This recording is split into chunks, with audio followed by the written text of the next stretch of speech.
¿Qué tal, amigos? ¿Cómo están? Nosotros felices de poder compartir otro lunes con ustedes en este Círculo Abierto, el programa del Círculo Militar desde Radio Cultura. Y recuerden, la tradición se encuentra con vos. Y para hablar un poco de la tradición, no se olviden que en 2 días se cumple un nuevo aniversario de nuestra independencia. Y de eso vamos a hablar. José, ¿qué tal? ¿Cómo estás? Buenas tardes, Lili y nuestra querida audiencia de Círculo Abierto. Muy bien, hoy preparándonos a hacer un programa muy de julio, en vísperas de nuestra independencia. Hemos invitado a un historiador que ya nos ha acompañado anteriormente, muy prestigioso, y a un matrimonio que nos visita de Santiago del Estero, a quienes voy a presentar con todo gusto enseguida. Así es que estamos expectantes por tratar el tema de el aniversario de nuestra independencia en julio. Sí, mes de independencia, porque no solamente es la independencia de las Provincias Unidas del Río de la Plata, como era en ese momento, sino que se dio con la independencia de Venezuela, de Estados Unidos, Perú, de Francia, de Perú. Así que, bueno, debe ser un mes especial para que esto se dé. Así es. Pero, ¿qué te parece si presentás a nuestros invitados? Pero, ¿cómo no? Uno de nuestros invitados de hoy es el profesor Eduardo Lázari, quien ya ha estado en nuestro programa. Eduardo es profesor de historia en el Círculo Militar, dicta varios cursos desde hace 3 años, tiene una concurrencia muy nutrida, ustedes lo pueden encontrar en las redes sociales, en Cultura del Círculo Militar. Además es muy conocido por sus programas radiales, es una voz familiar a los... Un divulgador histórico. Exactamente, muy prestigioso, así que nuestro agradecimiento al historiador Lázari, que hoy nos hace el honor de acompañar. Es un enorme gusto, como siempre, estar aquí, un gran placer, y más en las vísperas, como se decía antiguamente, de una fecha magna como el 9 de julio, que marcó un antes y un después, y esperemos que siga marcándolo. Bien. Bueno, y tenemos también un matrimonio. ¿Cómo no? Hoy tenemos el gusto de recibir a un matrimonio comprovinciano mío, amigos de Santiago del Estero, el señor Armando José Olivieri y su esposa Graciela.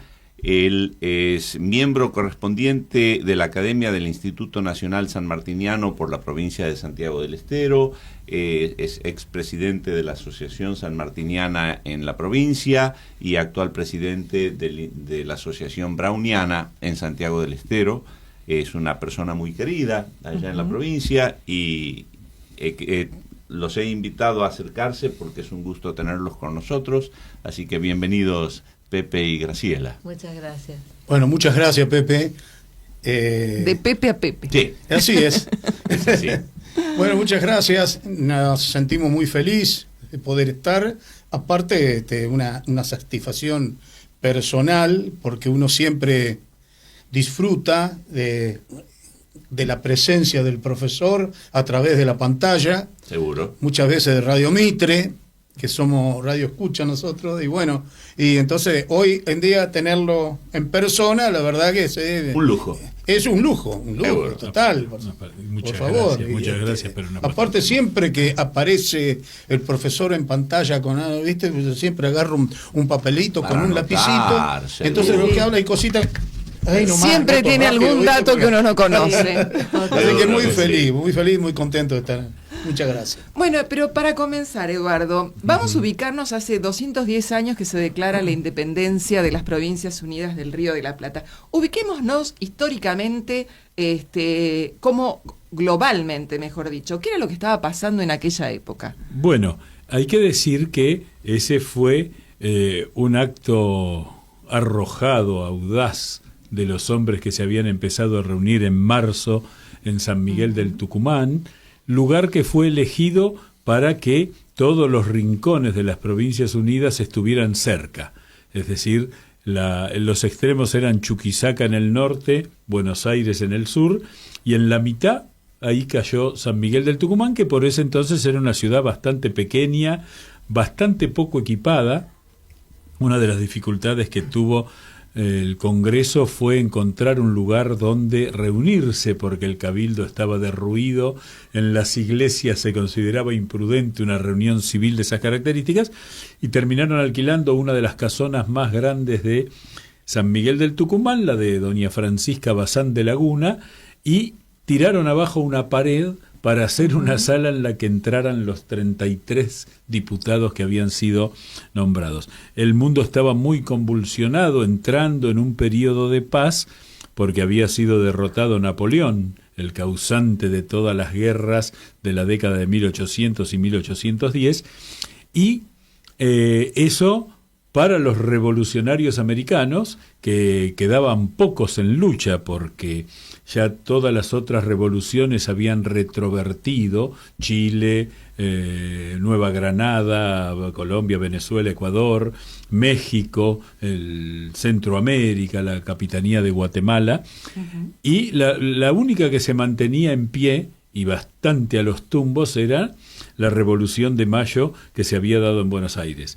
Recordemos que en septiembre de 1815 lo que quedaba del Ejército del Norte fue destruido en el desastre de Sipe-Sipe, con lo cual solo quedaba aparentemente una acción retardataria, porque la caída de Napoleón habilitaba a Fernando VII, el restaurado rey de España, a iniciar algún tipo de campaña, una campaña que se pensó, pero que fue desviada a Venezuela por la aparición de Miranda y de Bolívar. Así que en ese panorama había una ansia. Es muy difícil imaginar en estos días que se cumplieron los 250 años de la independencia de Estados Unidos, una pregunta que no se puede hacer como un ejercicio fantasioso es: ¿qué pasaría si Washington, Franklin, Jefferson, Madison se levantaran y vieran lo que es Estados Unidos hoy? Seguramente no hubieran pensado lo que es Estados Unidos, y si uno piensa en Laprida, Massa, Sáenz, Uriarte, los congresales, es muy probable que ninguno se hubiera imaginado que esas humildes provincias unidas, que no eran todas incluso, se iban a convertir en el país de habla hispana más grande del mundo. Así que ahí hubo un chispazo creativo que hizo posible que hoy estemos aquí charlando orgullosamente de esos días. Bien, vos dijiste que se habían reunido ya desde unos meses antes, venían tratando. No solamente se trataba de la independencia, hubo otros temas que se trataron en el Congreso. En realidad, digamos, el Congreso comienza el 24 de marzo de 1816. Yo siempre uso eso para ver cómo luego el relato histórico puede resignificar una fecha, mezclándola. Y va a sesionar hasta 1820, es decir, va a ser un Congreso que de alguna manera es una prolongación de la Asamblea del 13, y está, digamos, la primera impresión que es importante destacar es que originalmente se pensó en la Revolución Francesa, entonces se hizo una asamblea, y después se pensó en Estados Unidos, se hizo un congreso. En Estados Unidos el congreso es anterior a la Constitución. Primero se armó el congreso y después salió la Constitución. Aquí pasó lo mismo, y en realidad la independencia es en julio, porque hay una fuerte presión yo lo llamo el tridente de la independencia, que son San Martín, Belgrano y Pueyrredón, que entienden que si no hay independencia, esta revolución no era más que una guerra civil para lograr un poco más de autonomía dentro del Imperio Español o para lograr alguna propuesta liberal. Entonces, eso fuerza, pero ya reunidos en abril deciden seguir adelante con la guerra. La primera decisión que se toma es: seguimos adelante. Y ellos, alguno de ellos se apersona en Tucumán para hablar a los congresales. Eso es Manuel Belgrano, que va a ser el que define el debate. Digamos, antes de eso es interesante ver que se decide nombrar un director supremo, que es el primero elegido por los representantes de los pueblos. Antiguamente, hasta ahí, el directorio, el triunvirato, era elegido por el Cabildo de Buenos Aires, que era la capital. Claro. En Tucumán se decide nombrar a Juan Martín de Pueyrredón, que había sido enviado a Tucumán por José de San Martín. Ahí se ve claramente que no daba puntada sin hila el Libertador. Sí. Y es la primera vez que hay un gobernante elegido por los pueblos, que después va a ser el primer gobernante de la Argentina independiente. Pero bueno, había algunas discusiones respecto de formas y demás, y Manuel Belgrano, que todo el año 14, todo el 15 en realidad, lo pasa en Europa como enviado diplomático. Cuando viene acá, viene espantado, porque él ve el contexto de lo que estaba pasando en Europa y cómo eso iba a ser muy negativo para la revolución. Claro. Y ahí propone, hay un dato que para los historiadores es paradojal, porque las actas del Congreso de Tucumán están extraviadas. No sabemos qué se discutió. Por suerte, entre las medidas que tomó el Congreso fue sacar un periódico, el redactor del Congreso, que lo escribía Fray Cayetano Rodríguez, que fue también redactor del Acta de la Independencia, un diputado porteño, y gracias a eso sabemos, pero lo sabemos coloquialmente, no formalmente. Claro. Ahora, y la propia Acta de la Independencia también se extravió. Pero esa Sí. más que extraviada, fue un extravío muy pensado. Planeado. Y lo curioso es que se conservan las actas de las sesiones secretas. Ajá. Es decir, lo que tendríamos que saber no lo sabemos, pero lo que no tendríamos que saber sí lo sabemos precisamente. Y el 6 de julio Belgrano llega a San Miguel del Tucumán y hay una sesión secreta en la que él dice, esto, digamos, muchachos, preparémonos porque ahora se viene lo peor, y para que estar bien plantados hay dos requisitos indispensables: declarar formalmente la independencia, para que nadie duda que lo que está en marcha aquí es un nuevo país que no tenemos ninguna idea de cómo va a ser. Esto es importante destacarlo, porque en el relato histórico, y sobre todo el relato histórico escolar, es como que había un plan preparado previamente, ¿no? No había un plan, se iba, como decía el poeta, se fue haciendo camino al andar. Y sí, Belgrano postula una teoría política interesante, porque dice, el trauma de la independencia, que va a ser un trauma, es un golpe, declarar la independencia es un cimbronazo muy fuerte, si a eso le sumamos un cambio de sistema político, para los pueblos va a ser más dramático. Es decir, vamos a hacer dos traumas. Entonces propone la famosa monarquía incaica. ¿Puede ser también por eso que el acta se escribe también en quechua y en aymara? En realidad sí, pero eso básicamente es que habla de la, digamos, ese es un acto muy interesante, Liliana, y yo lo remarco siempre, porque haberla hecho el acta, redactado y jurado en los 3 idiomas que se hablaban en el virreinato, en el viejo virreinato, y a su vez imprimirlo en todos los idiomas, marca que digamos, la integración del indio, del natural de la tierra, claro, pueblo originario, en la estructura colonial y luego en la estructura argentina, no fue problema. Yo siempre digo que cuando se habla de los problemas con los indios en la Argentina, todos los textos hablan de 1990 en adelante, porque antes, digamos, era connatural que los indios no tenían problemas con ninguno de los gobiernos. Había, por supuesto, tensiones como cualquier grupo dentro de la sociedad. Y esa declaración de Belgrano provoca que el Congreso de Tucumán inmediatamente envíe 2 diplomáticos a Sudáfrica, donde vivía el hermano de Tupac Amaru, Juan Bautista Condorcanqui, que había sido desterrado en 1780 cuando la revolución, y entonces lo van a buscar para consagrarlo como rey inca. Llega a Buenos Aires, nunca fuimos una monarquía, porque el ambiente de libertad con el que discutían los diputados, los que firman la independencia son 29, era tal el régimen de libertad que la propuesta de un diputado cuyano, Fray Justo Santamaría de Oro, hizo que se votara por una república y no por una monarquía. A pesar de que los 3 jefes, Belgrano, San Martín y Pueyrredón, proponían lo eran contrario, monárquicos, Fray Justo Santamaría de Oro propone una república con un argumento muy sencillo. Nosotros hemos sido elegidos por los pueblos para organizar el Estado. ¿Quiénes somos nosotros para poner en ese Estado una cabeza coronada? Que sean los pueblos los que sigan eligiendo a quienes gobiernan. Y por eso los sanjuaninos, que son bastante pícaros para la historia, cuando uno visita la cripta de la Catedral de San Juan y entra en la tumba monumental de Fray Justo Santamaría de Oro, dice Fray Justo Santamaría de Oro, primer obispo de Cuyo, diputado al Congreso de Tucumán, padre de la República Argentina. Porque fue el primero que habló de república. Claro. ¿No? Bueno, y acá les propongo hacer una pequeña pausa si seguimos. ¿Cómo no? ¿Cómo no? Círculo Abierto, el programa del Círculo Militar, donde la tradición se encuentra con vos.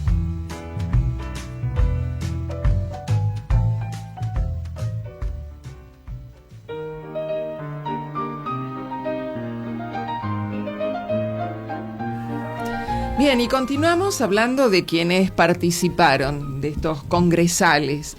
Y muy poco se conoce de ellos, se los conoce más quizás por el nombre de la calle, ¿no? Oro, Uriarte, Gorriti, pero ¿quiénes eran en realidad? Bueno, es muy interesante porque se aplicó el criterio que se usaba para enviar diputados a las Cortes de España, que era la capital, que era Buenos Aires, tenía 7 diputados. Las capitales de provincias o de intendencias mandaron 4. Córdoba, Salta, iba a enviar 4 también, Charcas, que era Chuquisaca, el mismo nombre, y después las ciudades con cabildo mandaban 2, y las ciudades importantes, pero que no tenían cabildo, mandaban 1. Entonces eso conformó un listado de 33 diputados al 9 de julio, no fueron... En marzo del 1817 el Congreso se traslada a Buenos Aires. Pocos saben que sesionó en las salas del Real Consulado, que es hoy el lugar donde está la sede central del Banco de la Provincia de Buenos Aires, y sobreviven unas placas de bronce gigantescas con el diseño del edificio, y ahí dice todo lo que funcionó ahí. Qué fantástico. Funcionó la Asamblea del año 13 y el Congreso del 17 hasta después de la batalla de Cepeda, que se disuelve. No siempre fueron los mismos. Y el comentario que hacía Liliana, que es muy interesante, de los nombres de las calles, como Buenos Aires tuvo gran participación, si uno se va a la esquina de Juan B. Justo y Santa Fe en Buenos Aires, ahí el Puente Pacífico, porque por el viejo nombre del ferrocarril, se va para el centro y tiene a Godoy Cruz, Oro, Darregueira, Uriarte, Tames, Serrano. Yo vivo en la zona y por eso me era tan fácil estudiarlo cuando estaba en la escuela. Acevedo, Malavia, Araos, y llegamos a Anchorena, Laprida, y termina en Pueyrredón, ¿no? Esas calles, cuando cruzan Rivadavia, podemos hacerlo desde el otro lado, Sánchez de Bustamante, tenemos a Sánchez de Loria, Boedo, Massa, Salguero, y así todos los diputados, salvo Rivera, que era el antiguo nombre de la calle avenida Córdoba, pasando Gascón, y que le retiraron el nombre, entonces Rivera se quedó sin calle, están todos los congresales en la ciudad. Cuando Buenos Aires no participa de la redacción de la Constitución del 53, porque se separa el Estado de Buenos Aires de la Confederación, entonces Buenos Aires castigó a los congresales del 53 y les puso en el fondo de la ciudad una pequeña avenida que se llama Avenida de los Constituyentes. Los castigó porque Buenos Aires ahí no estuvo, ¿no? Es muy interesante porque hasta en el nombre de las calles se ven... Y hasta cómico hoy en día. Claro, hoy queda cómico, pero es curioso. Qué bárbaro. Esos diputados fueron trascendentes, deberían ser estudiados indudablemente mucho más, pero está Antonio Sáenz, en Buenos Aires envía Antonio Sáenz, clérigo. Una característica central es que entre los sacerdotes del clero más los religiosos, los que pertenecían a órdenes religiosas, fundamentalmente dominicos y franciscanos, hay 16. Es decir, que casi la mitad del Congreso eran clérigos. Uh-huh. Y después había unos 17 abogados. Hay uno que era clérigo y abogado, así que no, ahí se arma un poquito de lío. Y hubo 3 militares, uh-huh, que no pudieron participar ninguno de ellos de la sesión del 9 de julio porque estaban en guerra. Incluso el marqués de Chaví, uh-huh, Juan José Fernández Campero, en ese momento estaba capturado por los españoles, y como era noble, es el único noble que fue miembro. No, lo llevaron a Lima, lo torturaron, sí, lo condenaron a muerte y lo trasladaron engrillado a Madrid, y muere yendo en barco y muere en Jamaica. No lo fusilaron. No, porque lo iban a murió por... Lo iban a fusilar delante del rey, porque era un noble, era un traidor. Caramba. Sí. Claro. Sí. Muere en Kingston, la capital de Jamaica, y en el año 2011 un trabajo de arqueología encontró sus restos y fueron traídos nuevamente. Pasó muy desapercibido ese hecho. Está hoy en la Catedral de Jujuy, es el máximo héroe. Ajá. Pero no pudo participar. Gorriti tampoco pudo participar porque estaba en guerra. Así que, digamos, se fue definiendo esa cuestión. Antonio Sáenz fue luego fundador, el rector fundador y organizador de la Universidad de Buenos Aires. Uh-huh. Hay 2 religiosos que son Colombres, José Eusebio Colombres. ¿Por Tucumán? Por Tucumán, descendiente de asturianos. Está en el pueblo de Colombres, hay una plaquita de donde partieron el padre de Colombres, Colombres y Oro. Ambos fueron los primeros obispos patriotas, porque cuando en 1834 el Papa crea el obispado, primero vicariato, el obispado de San Juan de Cuyo, lo nombra Santa María de Oro. O sea, el Vaticano se resistió a reconocer la independencia argentina hasta que dijo, si seguimos resistiendo lo que pasó en América, perdemos a todos los fieles. Entonces, para que no hubiera problemas, eligieron a 2 congresales. Uno fue Santa María de Oro, y mucho más adelante lo eligen obispo de Salta, del Tucumán, a Colombres, que es conocido en Tucumán porque tenía un negocio de molienda de azúcar. Está ahí el Trapiche que en el parque. Es el que impulsa el cultivo de la caña de azúcar en Tucumán. Exactamente. ¿Y por Santiago del Estero no estaba Pedro León Gallo? Claro. Pero él no tiene una calle en Buenos Aires. Sí, Gallo. La calle Gallo. La calle Gallo. Claro. Okay. Sí. Lo que pasa es que muchos no tienen el nombre de pila y entonces uno lo pierde, pero... Pedro León Gallo. Y Uriarte también. Claro, Uriarte también. Es muy interesante porque Santiago elige como diputados a los 2 los 2 curas, el de Santiago del Estero y el de Loreto. Claro. El caso de Uriarte a mí siempre me pareció sumamente interesante porque muere celebrando la misa de homenaje a la independencia el 9 de julio, muchos años después, y muere sobre el altar celebrando la independencia. En Loreto. Él luego vuelve a su curato. Y Díaz Gallo, Pedro Díaz Gallo, que quedó como Gallo para la historia, de una familia trascendental en la historia santiagueña de la independencia, que vuelve a Santiago. Ahí hay un temita que habría que hacer una investigación para ubicar exactamente su tumba, porque la lógica diría que está sepultado en algún rincón de la catedral de Santiago, ¿no? Pero que se construyó muchos años después. Claro. Pero bueno, eso son las cosas en las que los historiadores nos entretenemos cuando estamos aburridos. ¿Y la Virgen de Loreto no salió de aquí junto con la Virgen de Luján? Y luego la Virgen de Luján quedó en donde hoy es el templo de Luján. Es que en realidad no iba a ser ese el lugar. Que no iba a ser ese. La historia dice que los bueyes se quedaron ahí. Sí, exactamente. Y quisieron permanecer y entonces por eso se levantan. Pero la Virgen de Loreto continuó hacia el norte por el Camino Real y actualmente está en Loreto, que además es patrona de la Fuerza Aérea Argentina. Claro. Sí. Pero la que es la Virgen de Sumampa. La de Sumampa. La hermana de la de Luján. Es la de Sumampa. La de Sumampa, sí. Que por eso es la advocación de la Virgen imagen más antigua del norte. Ah, bien. Eran 2 imágenes de terracota de la misma altura. Iguales, sí. Existen las 2, se han conservado las 2. Muy bien. Y la de Luján, en realidad, vamos a romper un mito, que es poco conocido, en realidad el famoso episodio de la carreta, Sí. que no se atrancó y nada, y cuando bajaban la cajita con la Virgen se ponía en marcha, entonces dijeron, Se queda acá. se queda acá, es en Pilar, es decir, no es en Luján, Ajá. es en Pilar, y después la traslada a Lezica y Torresurio, un hacendado, hacia Luján, y después termina siendo la... O sea, la aleja un poco más de la ciudad sí, de Buenos está Aires. a unos 25 kilómetros el lugar que se llama Los 25 Embúes. Ahí está el predio, se sabe qué es, y la curiosidad es que quien la rescata de una ermita casi abandonada es el famoso negro Manuel, Sí. caboverdiano. Así que ahora que estamos en estos días Sí, está con bueno. el tema de Cabo Muy Verde, vigente la vuelta. Muy oportuno. Muy bien. Me llegó esa, por WhatsApp me llegó esa historia Claro, justamente claro. con el partido de Muy claro, bien. porque con Cabo todo- Verde. Cabo Verde, que eran islas deshabitadas hasta el siglo XV, es decir, no tenían población autóctona. Portugal las usa como centro de distribución de esclavos, ¿no?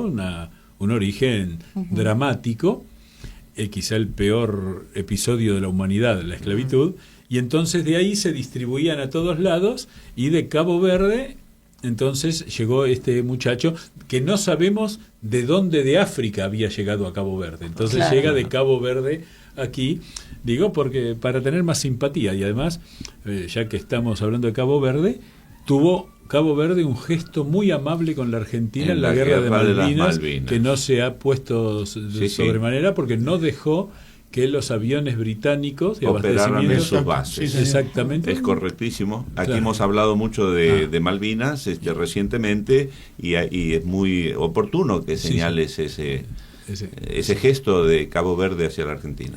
un país menor Sí, que se plantó en una causa justa. Muy bien. Sí. Ahora decinos, ¿estaban todos de acuerdo en lo que se pacta en el acta de la independencia? Bueno, yo siempre digo que tanto los hombres de mayo como los hombres de julio, nosotros no hemos adoptado el nombre de padres fundadores. Yo creo que son los padres fundadores de la República, los de mayo, los de julio, en esa etapa que fue la década de 1810. Yo creo que fueron extraordinarios lectores de la época. Ujú. Es decir, miraron lo que pasaba y fueron hacia donde las gentes querían. Por eso, cuando salen los ejércitos de Buenos Aires en 1810, apenas 2 meses de producida la revolución, a veces hay que ir a esos hechos para decir, acá hubo una revolución en serio. A los 2 meses se armaron 3 ejércitos, uno al Paraguay, otro al Alto Perú y otro a la Banda Oriental. Esos ejércitos salieron de Buenos Aires y los pueblos los iban Se iban agregando. Y cuando sale el ejército realista de Córdoba para atacar a Buenos Aires, la ciudad revolucionaria, esos ejércitos se fueron vaciando. Es decir, había un clima de época de que había que cambiar, que no se podía seguir igual, y que estos hombres los leyeron. Con mucha... Digo porque a veces no se hace, digamos, nos quedamos en la épica militar, que existe y es importante, pero además hubo una lectura política que hizo posible el triunfo de la revolución. No la tuvieron en Chile. Chile en 1814 se derrumba por los conflictos entre los hermanos Carrera y O'Higgins. Claro.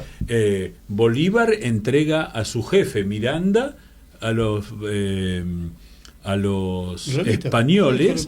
españoles para salvar su vida.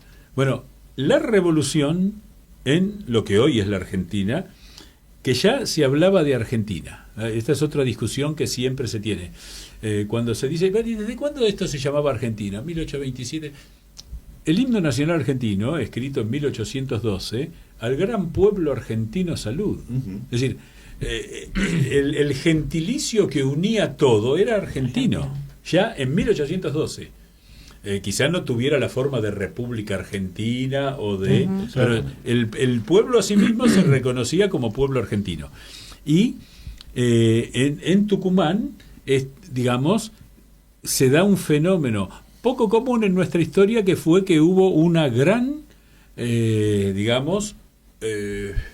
capacidad de consenso aunque no estuvieran de acuerdo. Es decir, se privilegió lo que nos unía a lo que nos separaba.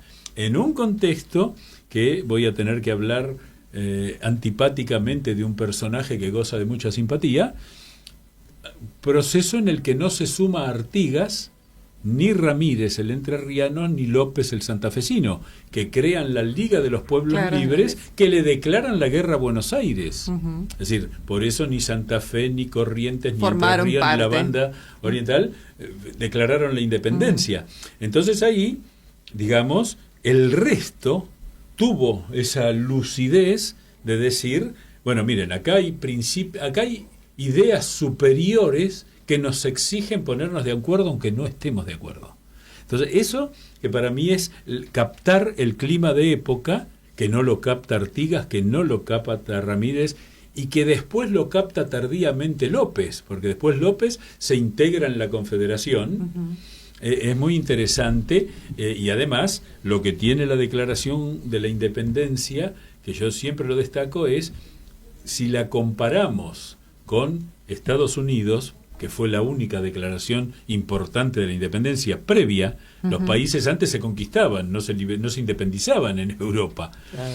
Es decir, Estados Unidos en ese sentido es un faro creativo, porque declara la independencia, crean un país, arman una constitución y hasta hoy funciona, 250 años después.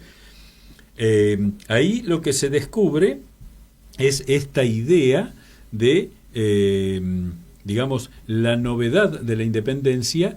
Y la Declaración de la Independencia tiene una frase que jurídicamente pone a nuestros diputados de Tucumán en un lugar superior. Cuando se discute, el acta se redacta del 6 al 9. La redactan Fray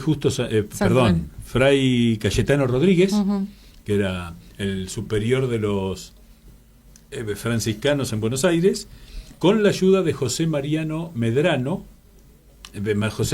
Serrano, de Charcas, y empieza no como la de Estados Unidos. En Estados Unidos es no, el pueblo de la we the people. We the people. Acá empieza nosotros, los representantes del pueblo o de los pueblos. Es decir, ahí hay un acto de humildad impropio de los argentinos, porque los argentinos no somos muy humildes. Otra época. No sé por qué es eso, profesor. No, por eso. Pero es muy interesante porque hubo un esfuerzo de elaboración intelectual donde no se quería cometer ningún error. Como por ejemplo que les digan, ¿pero quién se creen estos que son los pueblos de qué?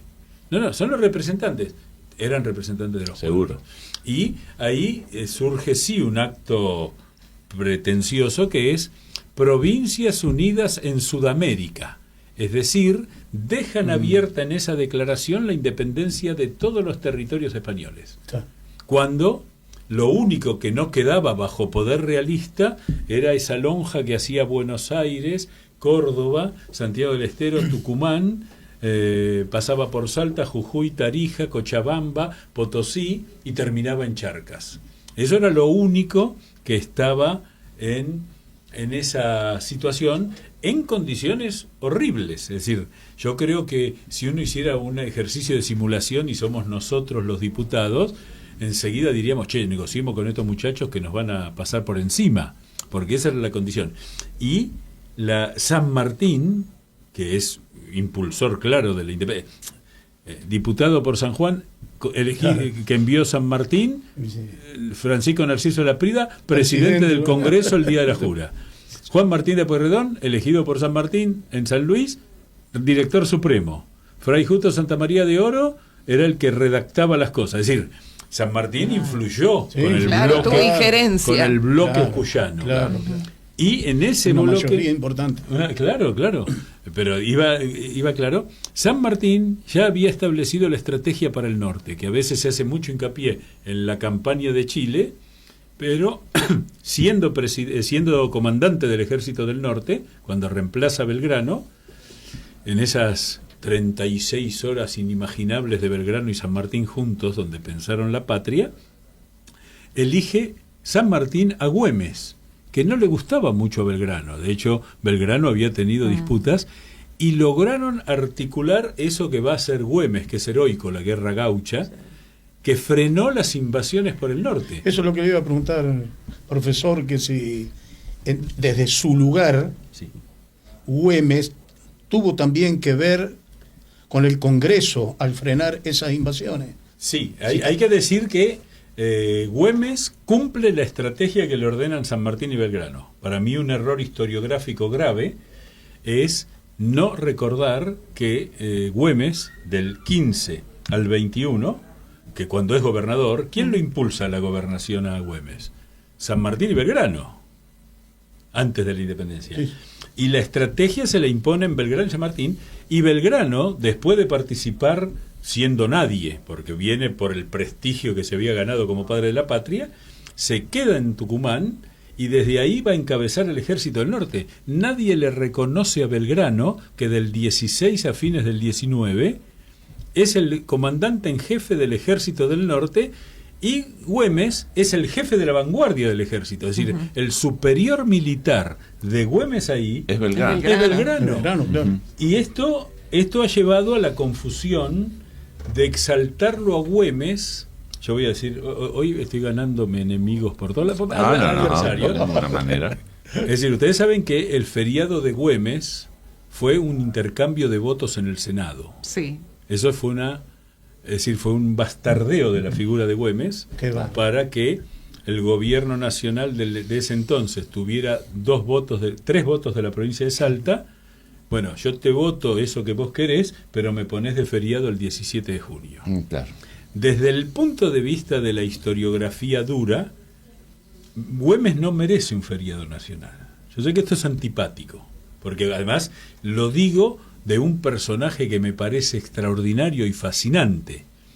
Pero Güemes ocupó el lugar de las vanguardias, como lo ocupó Soler, Claro. como lo ocupó Las Heras, como lo ocupó Arenales, que son los generales de la segunda, pero comandantes de ejército.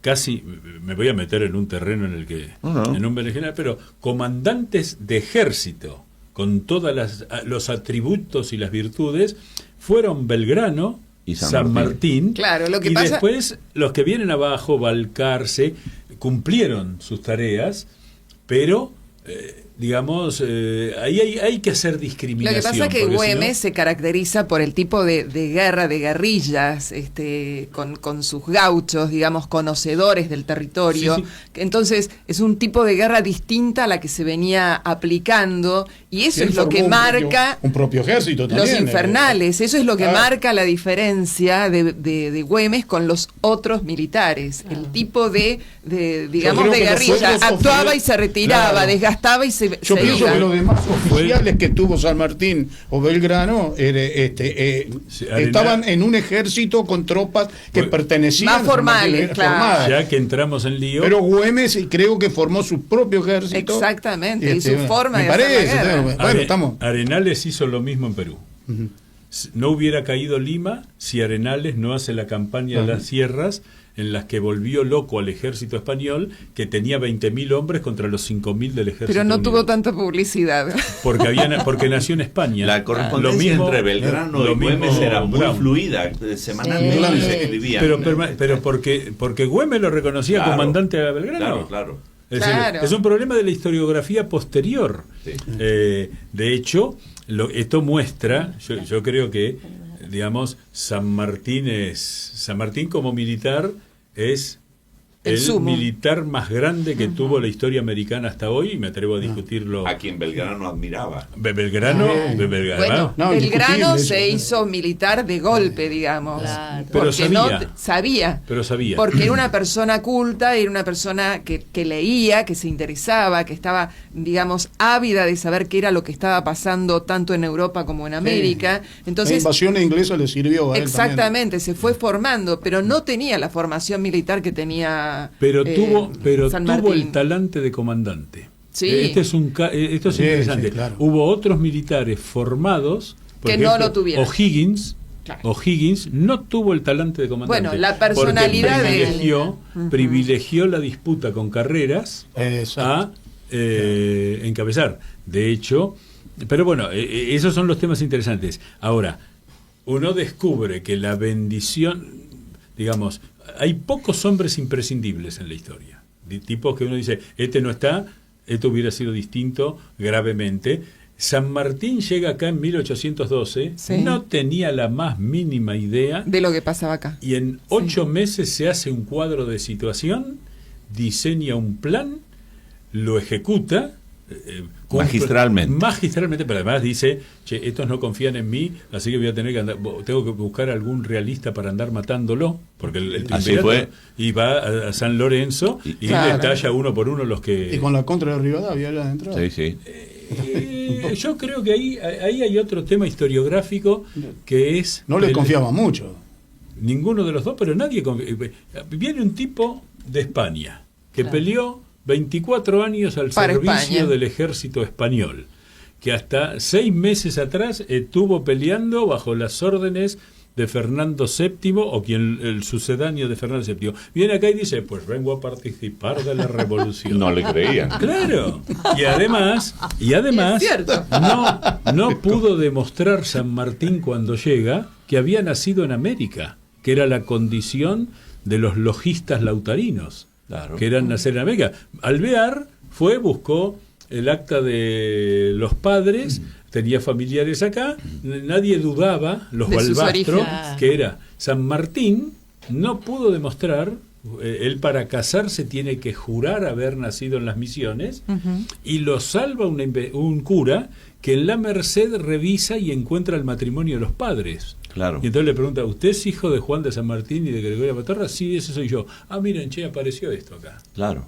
Y ahí aparece el registro, pero digamos, es razonable. Y para mí desmiente, para mí la enemistad entre San Martín, es decir, no se querían, pero eso no es igual a enemistad. No, claro. Porque se respetaban. Sí, porque para mí lo que desmiente, por un lado, el ataque a Rivadavia actual desde hace muchos años, tiene que ver con la condición liberal de San Martín, San Martín también era liberal, pero a San Martín lo han querido convertir en un caudillo federal, que no lo fue nunca. No. Entonces, Rivadavia, para mí la prueba de que entre Rivadavia y San Martín no había nada que convirtiera esa enemistad o esa no simpatía, vamos a llamarlo así, en un problema grave, es que San Martín, luego de ser advertido por Estanislao López, que no dejara Mendoza porque si llegaba a Buenos Aires estaban esperando para matarlo, que es la carta que le envía Estanislao López, sin duda, esto no lo conocemos porque no aparecieron en las cartas, San Martín habla con Rivadavia a través de correspondencia y Rivadavia le garantiza, usted venga a Buenos Aires que no le va a pasar nada. Y no le pasó nada. Sí. Entonces ahí, y Rivadavia era el hombre fuerte. Sí, el hombre fuerte. Entonces, para mí eso es como algunas cositas que se van armando para justificar en el presente divisiones que no existieron en el pasado. San Martín y Rivadavia eran dos hombres apasionadamente argentinos, con errores, digamos, San Martín pagó el precio cierto de que en Guayaquil no contaba con el apoyo de los gobiernos de Argentina. Entonces él va debilitado. Claro. Pero eso, bueno, perdón, nos hemos muy interesante, pero tenemos que hacer una pausa. Sí, está bien. Radio Cultura. Bájate la aplicación y escuchanos online. Radio Cultura para iPhone, disponible en App Store. Abrimos una ventana para observar, descubrir y compartir. Un recorrido posible, un lugar, una escena, una idea, una conversación que se despliega sin prisa, con atención al detalle y al contexto. Veme, con Analía Pinto. Los miércoles de 14 a 15 por Radio Cultura. No me llamo chamulles más. No me chamulles más, un espacio de Pollera Pantalón, la organización de mujeres que trabaja para compartir conocimientos y crear redes que potencien a las mujeres con iniciativa. Los martes a las 18 por Radio Cultura. Círculo Abierto, donde la historia cobra vida. Y para ir cerrando un poco esto, el tema de nuestra independencia, ¿quién fue el primer país, cuál fue el primer país que las reconoce como tal? Bueno, como Brown y Bouchard eran extranjeros, igual que Arenales, la historia argentina tardó muchísimo tiempo en reconocerlos. A Brown le costó un siglo ser reconocido como el padre de la patria en el mar, ¿no? Porque la historiografía argentina, que la funda Mitre, primer gran historiador científico que tuvo Sudamérica, se basa en dos cosas. No son errores de Mitre, sino que son cosas que hay que completar después. Pero Mitre solo habla de nuestros próceres en su actuación en América, no habla ni de San Martín y de Belgrano por nada de lo que hicieron en Europa, por ejemplo, y San Martín solo vivió 12 años acá. Los 5 desde niño, 17 años de una vida de 72. Y Belgrano, Mitre, cuando habla de su estadía en Europa, donde se forma en Salamanca, en Valladolid y en Oviedo, pone, bueno, y sabemos que vivió en Salamanca. Una página le dedica en todo el libro a la formación de Belgrano. También es cierto que los historiadores argentinos somos remolones y no estudiamos en Europa. Tendríamos que conseguir mecenas que nos hagan estar 4 o 5 años revisando archivos y aparecerían cosas riquísimas. Sí. Bien. Y el otro tema que Mitre marcó es, vamos a hablar de los próceres que nacieron acá. El fisiócrata, era fisiócrata. Entonces, el hecho físico condiciona. El 9 de julio de 1817, exactamente un año después de la independencia, sale la flota de Bouchard, en realidad sale con un barco, no es una flota, la Argentina, a hacer la famosa circunnavegación del globo. Y se dedica a piratear. Esto hay que aclararlo. Bouchard hace la campaña como corsario, es decir, él firma un contrato con el gobierno de Buenos Aires, con el director supremo, para atacar a la flota española. El contrato de corso era el reparto del botín en la proporción que se estableciera y que el corsario cumplía las órdenes políticas que le daba su mandatario. O sea, esto es importante decirlo porque no eran piratas, no iban por ahí. Bouchard tenía que atacar solo naves españolas para dislocar el comercio. Da toda la vuelta. Llega a California. Llega a California, eso es, pero en Hawái, el rey de Hawái, del cual hay retratos, es una historia que merecería ser contada más, rinde homenaje a la bandera argentina, ¿no? Que es la primera vez que un barco con bandera argentina circunnavega el globo. Entonces se considera esa como el primer reconocimiento a la existencia del país. ¿Qué le dijo Bouchard a el rey de Hawái para convencerlo de que había que rendirle homenaje a esa bandera? No lo sabemos. Quizá un día aparezca alguna tablita escrita sobre eso. Y después vendrá el reconocimiento del primer país americano que reconoce la independencia argentina, que es el presidente James Monroe, el 5º presidente de Estados Unidos, que hay una cosa muy curiosa. La independencia de Estados Unidos es el 4 de julio de 1776 y el día que se cumplen 50 años se mueren el segundo y el tercer presidente. El 4 de julio de 1826, Adams y Jefferson. No sabía. Y después Monroe se muere 10 años después, el 4 de julio. Eso es ser patriota. Bueno, y finalmente la primera potencia ¿Eso europea. lo sabe Trump? Sí. Bueno, fue en esta. Y se va a morir el 4 de julio, seguro. No lo queremos acelerar, pero lo estamos anticipando.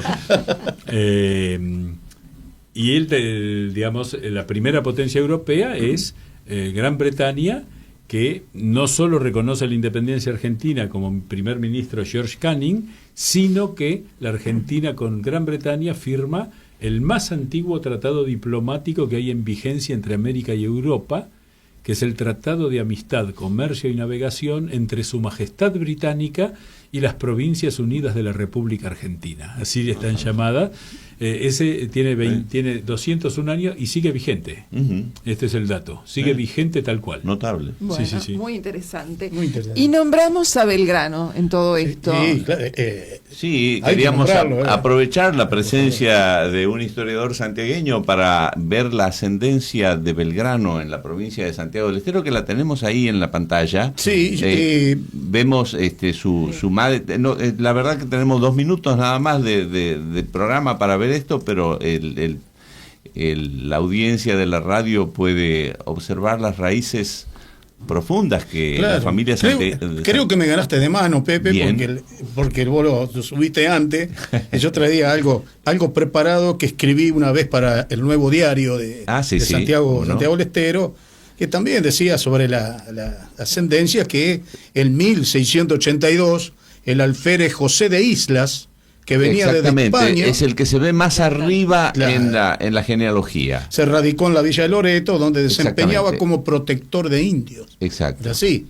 Y bueno, y el 13 de abril de ese mismo año contrajo matrimonio con la santiagueña Juliana Alba Bravo de Zamora. Y de ahí viene. Y viene de ahí porque nacieron varios hijos. Uno de ellos, Lucía, el 16 de septiembre de 1713, que se casó con Juan Alonso González, un español nacido en Cádiz. De ese matrimonio nace en 1715 Juan Alonso González Isla, quien años después se radica en Buenos Aires y se casa con María Inés Casero Salazar el 2 de abril de 1741. De ellos nace el 23 de octubre de 1742 María Josefa González Islas Casero, ahí está, quien el 4 de noviembre de 1757 se une en matrimonio con Domingo Belgrano Peri, un italiano oriundo de Oneglia, sí, y María Josefa y Domingo fueron los padres de nuestro creador. Que hoy descansan en el templo de Santo Domingo, exacto, a donde también está el monumento de Belgrano. General, bueno, sí, muchas gracias por esa precisión, buenísimo. Y aprovecho un segundito más para al profesor invitarlo la próxima vez que ande por Santiago del Estero, se arrime a conocer nuestra casa museo que tenemos, que Pepe la conoce. Muy linda. Y a Liliana, por supuesto. ¿Cómo no? Va a ser un gusto. Los santiagueños tienen que, digamos, yo siempre elogio, incluso cuando escribo en El Liberal, el manso carácter santiagueño. Pero los italianos se apropiaron de Belgrano. Y hablan siempre, bueno, el día del nacimiento de Belgrano es el día del inmigrante italiano, y siempre se destaca la condición europea de Belgrano y no se destaca la condición criolla, claro, de siglos de Belgrano. Belgrano surge de lo más profundo de la tierra nuestra y de lo más profundo de la tierra Cuando italiana. Estuvo en el Ejército del Norte, él reconocía a sus primos santiagueños, claro. Sí. Y uno de los héroes bandeños, que el comandante Manuel Besares, estuvo en Tucumán y Salta, en las dos batallas. Exactamente. También. Sí. Que murió en la batalla de Ituzaingó, ¿no? Sí, señor. 20 de febrero del 26. Bueno, y ahora es el momento de nuestra agenda cultural. Bueno, aunque nos quedan unos pocos minutos, vamos a saludar a quienes han cumplido años esta semana, nuestros empleados. Carlos Adrián Rojas es un empleado de la sede de Olivos que trabaja como logístico, ha cumplido ayer, así que nuestros saludos a Carlos por su cumpleaños. Y hoy cumpleaños Pablo Seuve Paredes, que trabaja en el mantenimiento del Palacio Paz, así que nuestros saludos para los dos cumpleañeros de nuestros empleados. Muchas felicidades. Y en lo que nos queda queremos invitarlos a acercarse por el Palacio Paz. Tal vez tengamos la agenda semanal para ponerla en pantalla. Tenemos visitas guiadas mañana a las 15 horas, además de los cursos habituales de historia del historiador Lázari, de historia de las artes de Astrid Maulhart. Tenemos una visita guiada también a las 15 horas del jueves. A las 12 horas del mediodía el día viernes una visita guiada, así es que tienen todos los días la posibilidad de visitar nuestro palacio.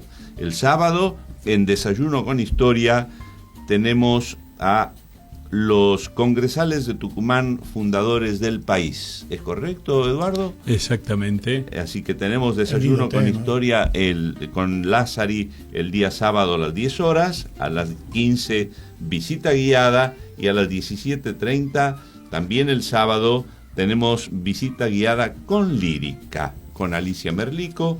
Y por cierto, como todos los domingos, el show de tango a las 19 horas y las estaciones de Vivaldi con gala lírica. Bueno, excelente agenda.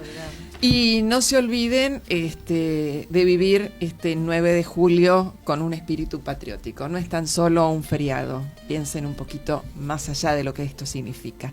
Y les recordamos, les contamos que el lunes que viene nuestro programa va a estar dedicado a los fantasmas del Palacio Paz. Sí. Un tema que me apasiona. Los invitamos a todos a escucharnos el lunes que viene, porque vamos a traer a los empleados que han visto fantasmas en el Palacio Paz.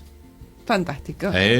Bueno, que pasen una linda semana y a festejar el 9 de julio. Y por supuesto no puede faltar nuestro Viva la Patria. ¡Viva la Patria!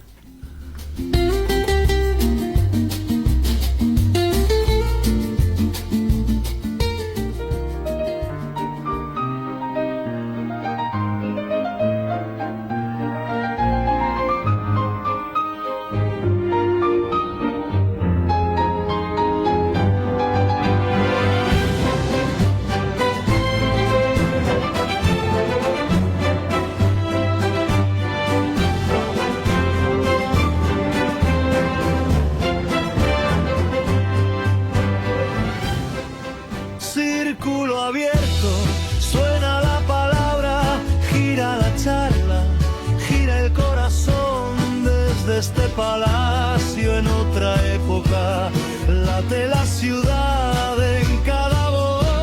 Círculo abierto, tiempo que dialoga, pasado y hoy en la misma canción. Círculo abierto, queda la memoria cuando apago la emisión.